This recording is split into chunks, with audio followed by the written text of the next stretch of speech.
Ivaldo. Boa noite a todos, muito bem-vindos. Aninha, meu amor. Oi, querido. Eu falei ontem que você tem uma língua, eu estava assim, ele não vai para minha sala, ele não vai, que ele aponta logo a minha assim, ó. Ele entrou só para apontar. Ô, língua! Olá, sejam bem-vindos. A gente vai começar, então, o nosso estudo com a leitura hoje do Minuto de Sabedoria. Vamos ver a página para nós hoje. Você jamais está abandonado. Absolutamente. O Pai não abandona ninguém. Ele veste de plumas multicoloridas as pequeninas aves, enfeita de beleza e perfume as flores, e não deixa morrer de fome nem os insetos, nem os pequeninos vermes. Seja certo, não cai um fio de cabelo de nossa cabeça sem que ele o permita. Confie no Pai, você jamais está abandonado. Fortaleçamos a nossa fé, né? É o que a página nos diz. Aninha, vou pedir você para fazer a nossa prece inicial.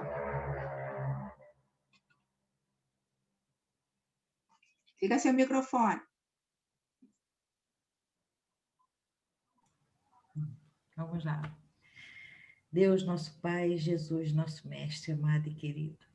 Te agradecemos, Senhor, por mais essa oportunidade de estarmos reunidos aqui em Teu nome. Agradecemos pelo amparo espiritual, por todos os irmãos, Pai, que aqui estão, e aqueles também que não estão, mas estão com pensamento, com certeza no nosso estudo, no nosso aprendizado, e que possamos, Pai, absorver todas as palavras, pensamentos, que aqui hoje vai acontecer. Te agradecemos, Senhor. Graças a Deus. Assim seja. Obrigada, Ana. Então, dando continuidade ao nosso estudo, nós estamos trabalhando com o livro Paz e Renovação, o livro do Chico Xavier, com mensagem de vários espíritos, e quem vai fazer a leitura e o comentário... Não, desculpem, hoje é o Evangelho segundo o Espiritismo, capítulo 17, Sede Perfeitos, e quem vai fazer a leitura e o comentário do item 4 é o João. Ele vai ler o primeiro e o segundo parágrafos, é o item que fala sobre os bons espíritas. Deixa eu compartilhar com vocês aqui a página. Pronto, está aqui. Vamos lá, então, vamos começar. Bem-vindo, João. Boa noite. Boa. Vamos lá. Os bons espíritas. Bem compreendido, mas sobretudo bem sentido, o espiritismo leva aos resultados acima expostos, que caracteriza o verdadeiro espírita, como o cristão verdadeiro, pois que um é o mesmo que o outro. O espiritismo não institui nenhuma nova moral, apenas facilita aos homens a inteligência e a prática de Cristo, facultando fé inabalável e esclarecida aos que duvidam ou vacilam. Muitos, entretanto, os que acreditam nos fatos das manifestações, não lhes apreendem as consequências, nem o alcance moral, ou, se os apreendem, não os aplicam a si mesmos. A que atribuir isso? A alguma falta de clareza da doutrina? Não, pois que ela não contém alegorias nem figuras que possam dar lugar a falsas interpretações. A clareza é da sua essência mesma e é da onde lhe vem toda a força, porque a fazer direto à inteligência. Nada tem de misteriosa e seus iniciados não se acham de posse de qualquer segredo oculto ao vulgo. Vamos lá, você vai compartilhar aí, né? Ô, João, me dá só um segundo, porque fugiu aqui. Ah, não, já está aqui. Peraí. É que eu baixei, mas não abri. Só um minuto. Abrindo. Pronto.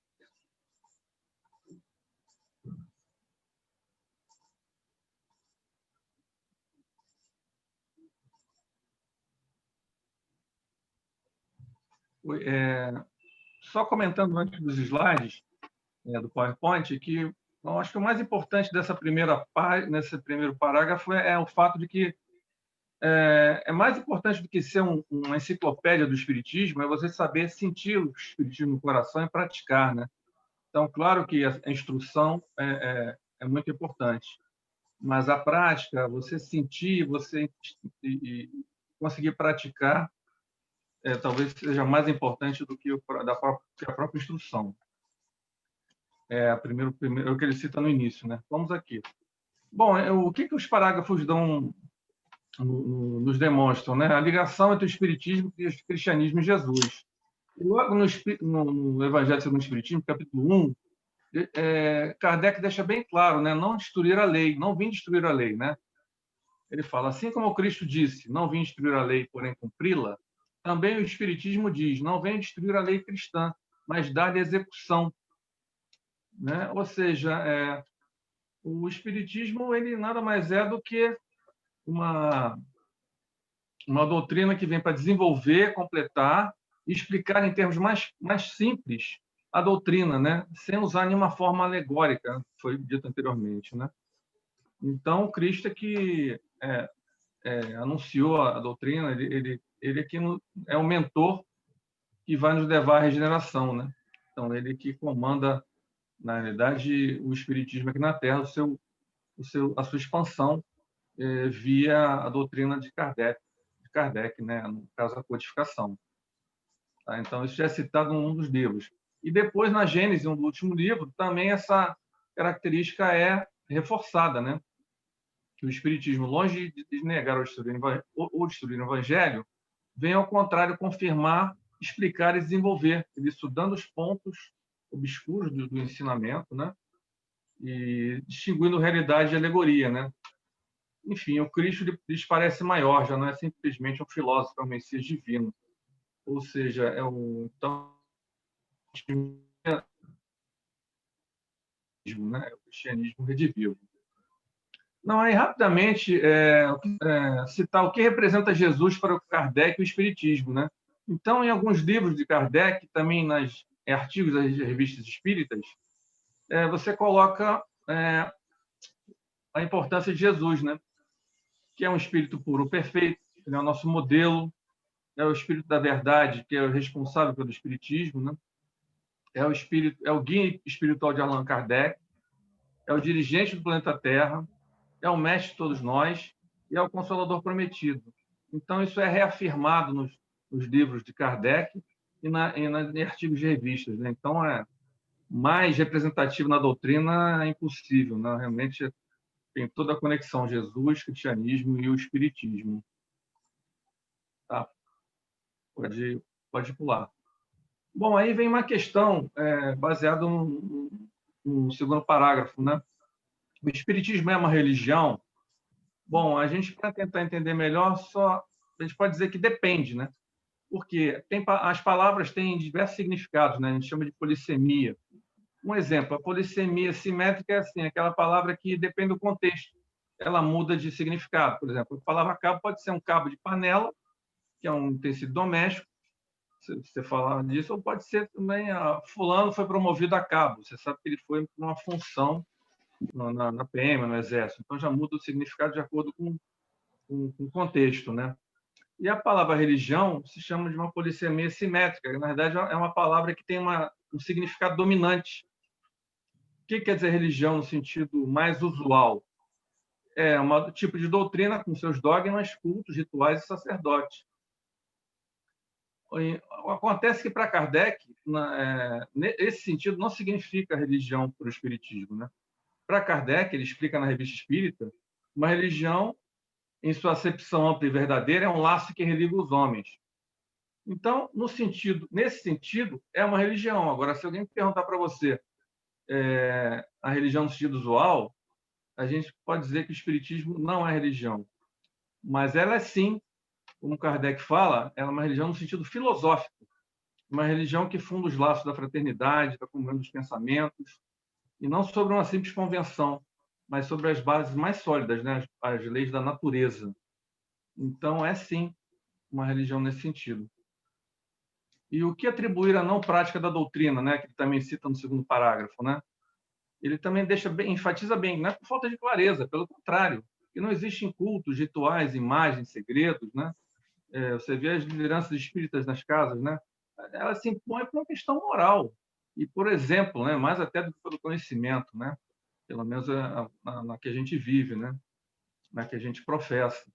Agora, nós também temos que ter claro que a nossa responsabilidade é muito maior do que os que não têm esse conhecimento, né, ao não adotar atitudes que nos façam nos elevar moralmente, né? Então, respondendo à pergunta, o que atribuir à não prática da doutrina que ele faz, na minha visão é isso, é falta de disciplina, fé e determinação para buscar a reforma íntima, né? Visto que as nossas imperfeições não devem justificar o mau uso do nosso livre-arbítrio, né? Ao contrário. Por exemplo, a gente fala o seguinte, isso é muito difícil, né? Eu não vou conseguir resolver isso nessa encarnação, vai levar muitas encarnações. Ou seja, essa postura é muito cômoda, né?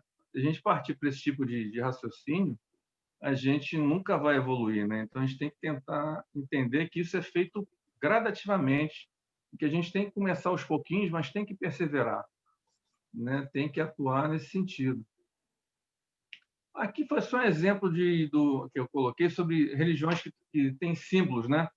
É até uma curiosidade, porque não sei se dá para notar que no peito do Buda existe uma suástica, que na verdade foi usado por Hitler como um símbolo nazista, que significava a intenção do domínio da raça ariana sobre os demais na Segunda Guerra Mundial. E acontece que o símbolo da suástica ele é usado há mais de 5.000 anos em várias religiões, os celtas, os budas, os gregos, e com significados muito positivos, né? Eu dei esse exemplo do Buda aqui, mas para ilustrar que, na realidade, esse símbolo se chama Manji na cultura budista, né? E representa a harmonia universal, equilíbrio dos opostos, eternidade e boa sorte. Então, ele é um símbolo positivo. Agora, você vê como é que os símbolos podem ser distorcidos, né?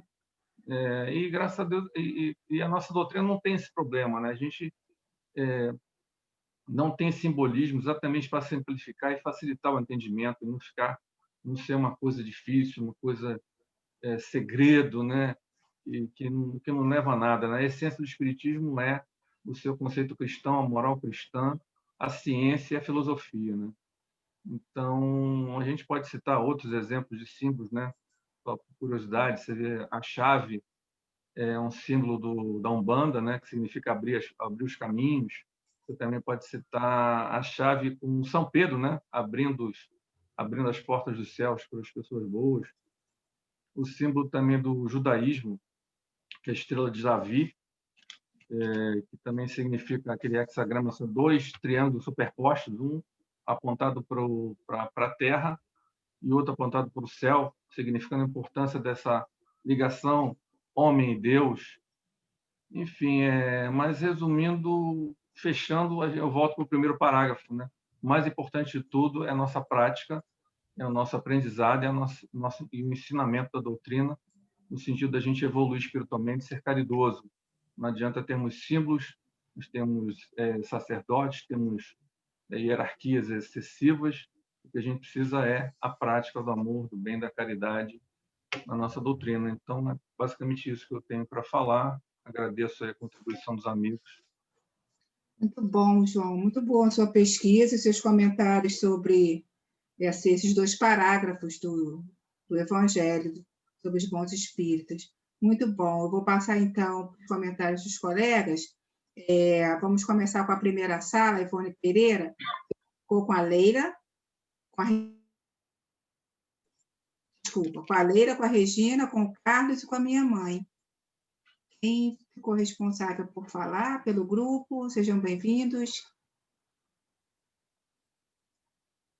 Leila, Regina, Carlos ou minha mãe? Oi.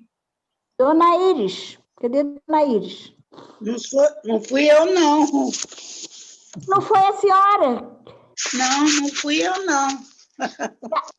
Ué, nós combinamos, aí falamos assim, aí foi eu, Carlos. Vamos lá, gente, ao tempo. Vamos, não vai não, Dona Iris? Não, fala, Leila. Eu posso falar. Então, vou falar. Como o João já havia falado, tá ligado, Adriana? Tá, meu amor? Tá, boa noite a todos. Como o João já havia falado, né? O bom espírita, é aquele que se esforça, né? Na verdade, para ser um bom cristão. Que aí as pessoas falam assim, ser espírita é difícil. É difícil, sim. Mas se você tiver tudo na vida, você tem que ter boa vontade, não é? E tem que acreditar, tem que ter fé, botar fé naquilo que você faz. Ser bom espírito é ser caridoso, tudo isso que nós já sabemos, né? Tudo isso que vai... E na doutrina não tem nenhum dogma, como ele estava falando, nós temos que estudar mesmo e seguir o cristianismo, o que Jesus deixou aqui. É só isso, é fácil, não é difícil. Simples assim, né, minha amiga? Muito fácil. Então, nós, graças a Deus que temos essa doutrina, e agora com essa pandemia, esses estudos, cada vez mais está nos esclarecendo, que quem sabe mais um pouquinho ajuda o que não sabe, e nós vamos dando as mãos, como eu sempre estou repetitiva nisso, que eu disse, que nós somos crianças aprendendo a caminhar. Levantam, dão a mão e vamos caminhando. E é isso, ser espírita é difícil, mas não é impossível. Nós vamos chegar lá. É isso aí, amiga. Muito obrigada pelo teu comentário. Estamos caminhando, sempre, sem parar. Não vamos estacionar. Obrigada. A gente passa para o grupo Meimei. Ficou com os 3 rapazes, João, Jorge e Evaldo. Quem é que vai falar pelo grupo? 3 rapazes. Boa noite. Boa noite, Jorge. Bem-vindo.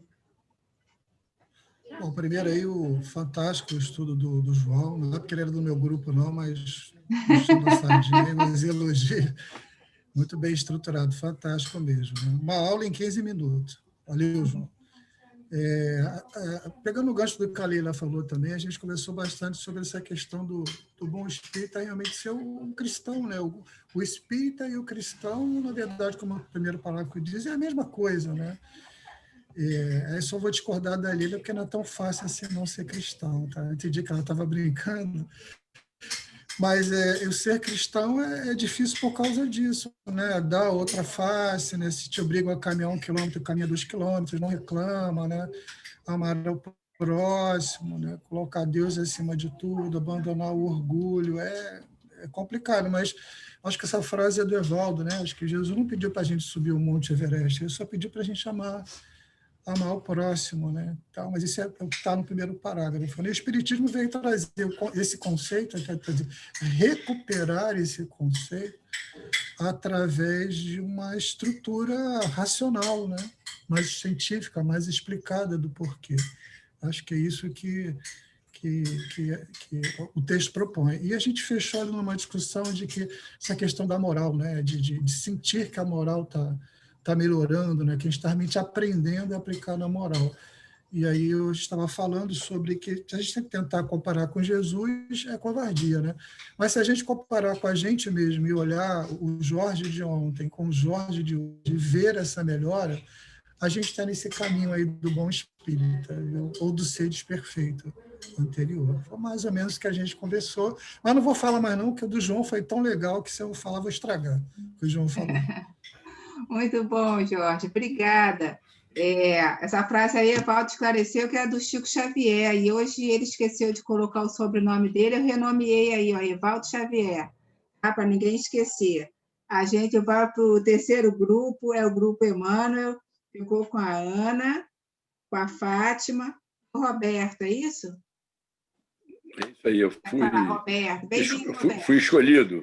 Olha aqui, eu fui escolhido mesmo, porque eu não sou falador, não, viu? Olha aqui. Jeito nenhum. Eu quero dizer o seguinte, eu acho que a maioria das pessoas, quando só buscam a religião para resolver as suas dores, quando estão em fase assim, de desespero. E eu vou dizer, se não fosse a doutrina espírita, eu acho que a minha vida teria sido totalmente diferente, porque eu não encontraria, por exemplo, na religião católica, que seria onde eu normalmente atuaria. Eu fiz primeira comunhão quando garoto e tal, apesar da minha família não ser assim religiosa, e minha mãe tinha uns princípios espíritas, né?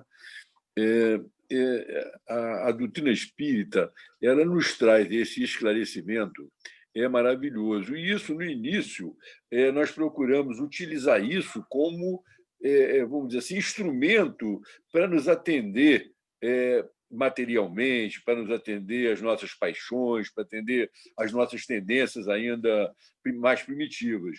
Mas é por isso que fala aqui por que as pessoas não muitas vezes sabem e não fazem, como nós vemos que esse é o grande, vamos dizer assim, uma das grandes preocupações dos espíritos que nos dirigem. Porque nós queremos usar a religião para resolver problema como instrumento, não para nossa elevação moral, para nossa elevação espiritual. Quando nós chegamos agora aqui na nossa fase, depois de tantos anos, com tanta reflexão, vamos dizer, essa compreensão e esse sentimento se inverte. Eu, por exemplo, não me considero um bom espírita, mas eu tenho a vontade de ser um bom espírita. Eu tenho, vamos dizer assim, no sentido pleno da palavra, eu tenho essa vontade, eu luto contra as minhas limitações, vamos dizer assim, as minhas divergências íntimas, mas eu tenho essa vontade de ser um bom espírita. Então, e o Espiritismo nos explica, ninguém pode dizer eu não sabia. Quem estuda a doutrina espírita pode dizer qualquer coisa, menos o não sabia. Então, nós precisamos aproveitar essa encarnação, porque é uma encarnação que pode ser decisiva para todos nós, porque nós estamos com muito amparo espiritual e muita informação. É isso aí. Muito bom, Roberto. Que a gente leve isso para a nossa vida mesmo. Pode ser uma encarnação decisiva, é uma oportunidade de ouro. Perfeito, muito obrigada. A gente vai, então, para o quarto grupo, é o Herculano Pires, ficou com a Eliane, a Olívia e a Sônia. É isso? Olívia vai falar. Bem-vinda, certo. Boa noite. Boa. Falamos sobre essa dificuldade de nós sabermos e de colocarmos na prática. De como a gente, muitas vezes, se sente assim, frustrada, desanimada, porque parece que a gente se esforça e morre na praia. Mas aí eu me lembrei, eu não sei se vocês se lembram que Santo Agostinho foi a primeira autobiografia da literatura ocidental.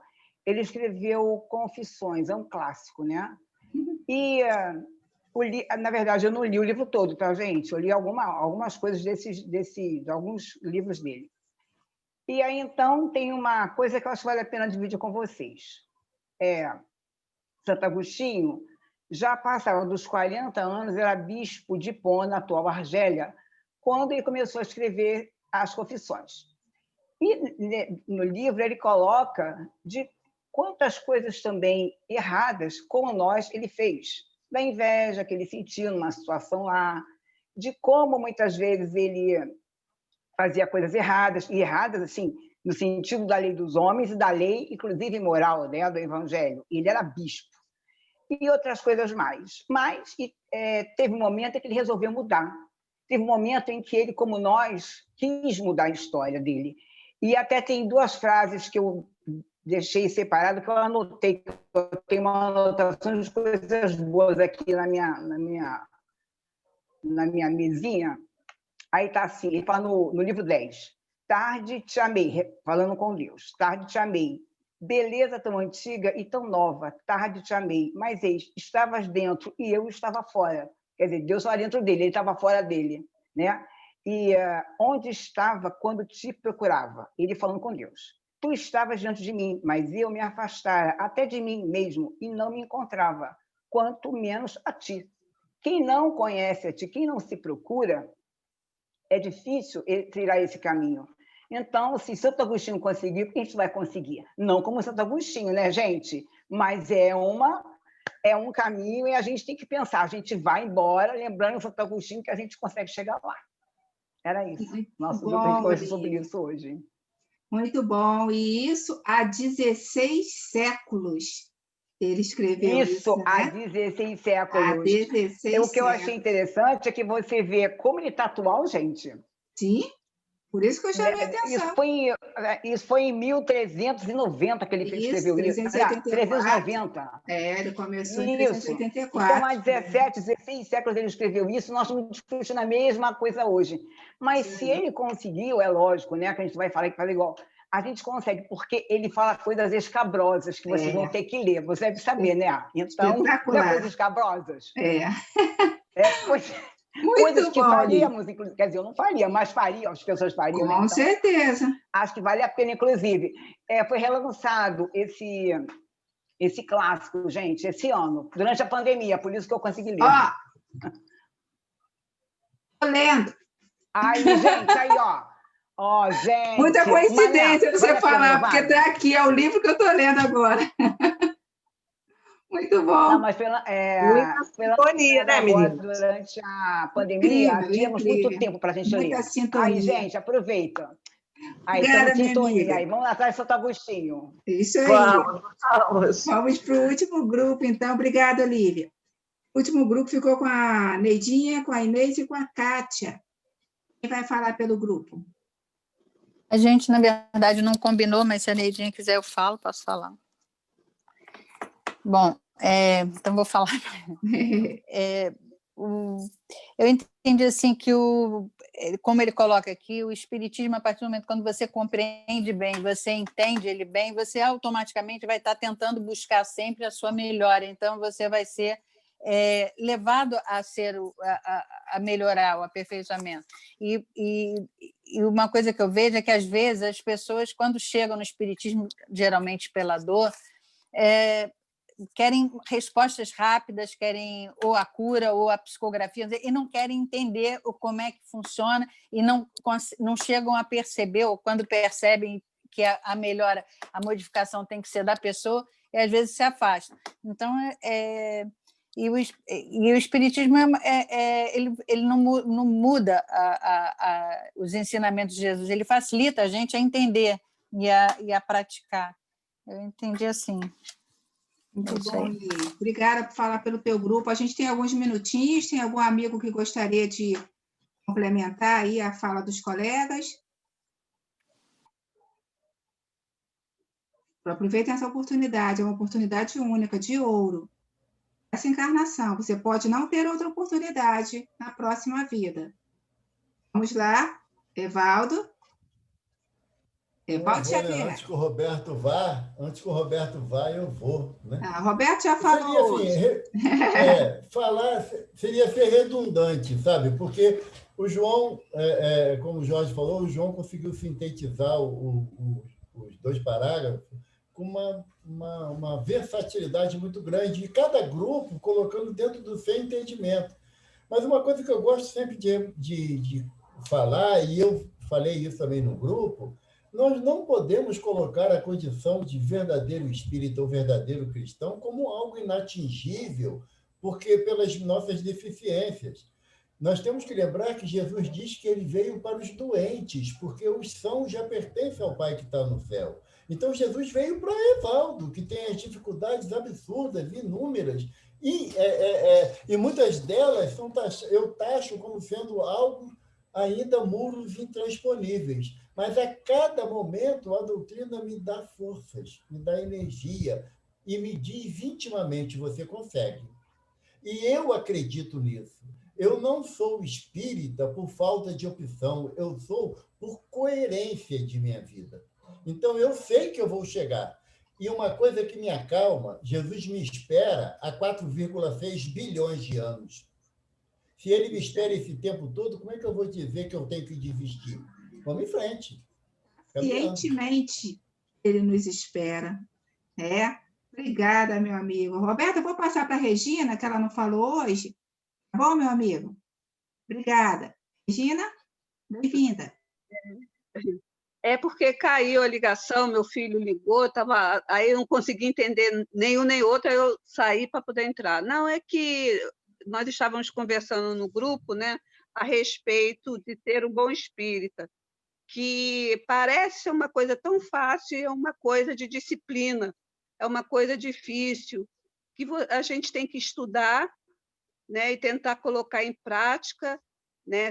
Tentar ser cada dia um pouquinho, como a Leila sempre fala, né? Um dia ser melhor do que o outro, e nós somos aquele bebê, aquela criança, né? Então é isso, que só complementando mesmo, que nós falamos ainda sobre esse estudo do CEFAC, que tem nos ajudado bastante a nos conscientizar dos erros, muito mais rápido do que nós éramos antes, porque como a gente está ganhando conhecimento, então a consciência pesa mais rápido.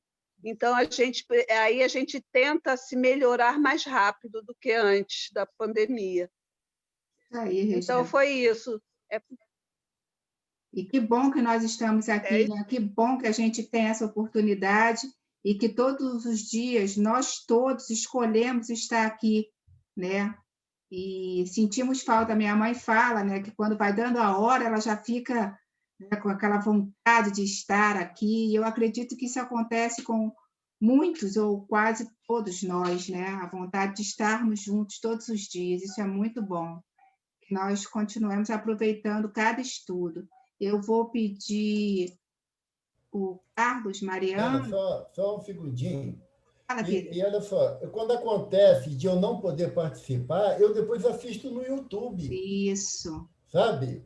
Porque é um meio de a gente continuar junto, porque não é porque eu não pude participar que eu perdi. Não, vai para o YouTube. Ao invés de ver a reprise da novela, vê a reprise do estudo do CEFAC, gente. Muito bom, gente. Siga o exemplo de Evaldo Xavier. Quando perderem o estudo, assistam no YouTube. Vamos lá. Carlos Mariano, amigo, faz aí, então, nossa prece final, tá bom? Boa noite a todos. Boa.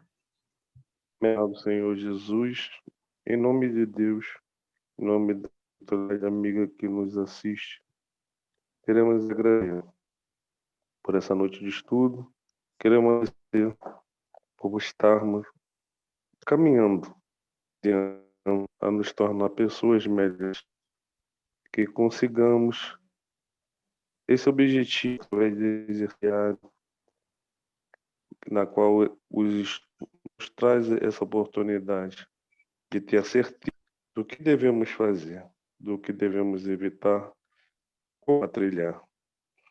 Dessa forma, queremos agradecer. Muito obrigado, meu Deus.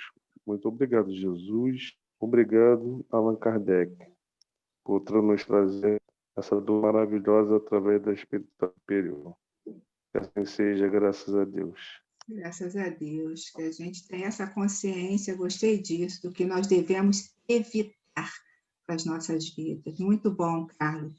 E como o estudo de hoje foi sobre ter um bom espírito aí, ter um bom espírito, ser um bom cristão. Ser um bom cristão significa seguir os passos dessa luz de Jesus. A música que eu trouxe hoje tem simplesmente o nome Jesus. É uma homenagem ao nosso mestre. Deixa eu colocar aqui para vocês. Só um minuto. Só um minutinho que eu vou fechar aqui para poder reabrir.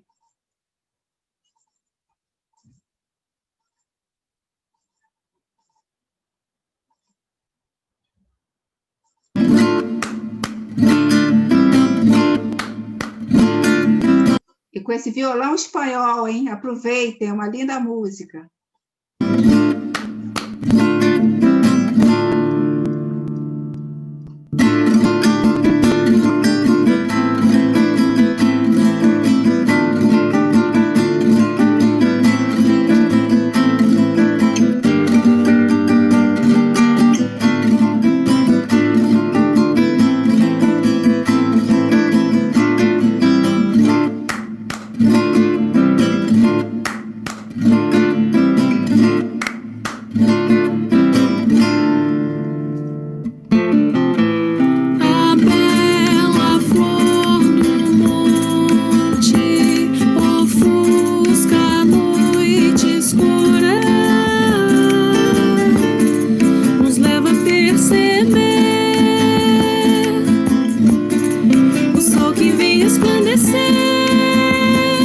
Desfaz a dor em meu peito, é Jesus.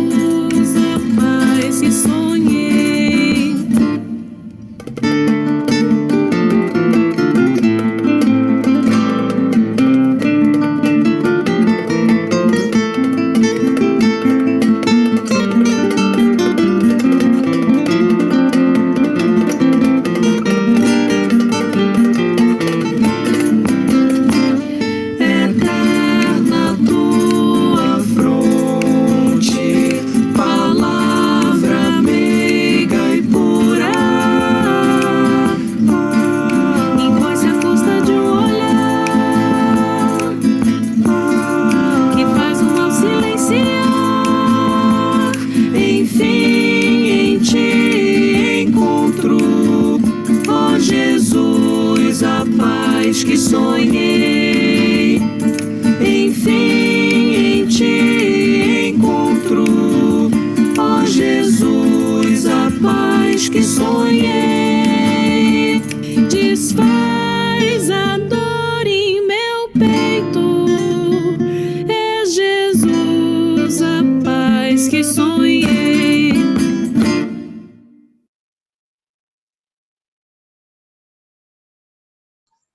Dá vontade de sair dançando, né? Eu adoro esse tipo de violão e a música é linda.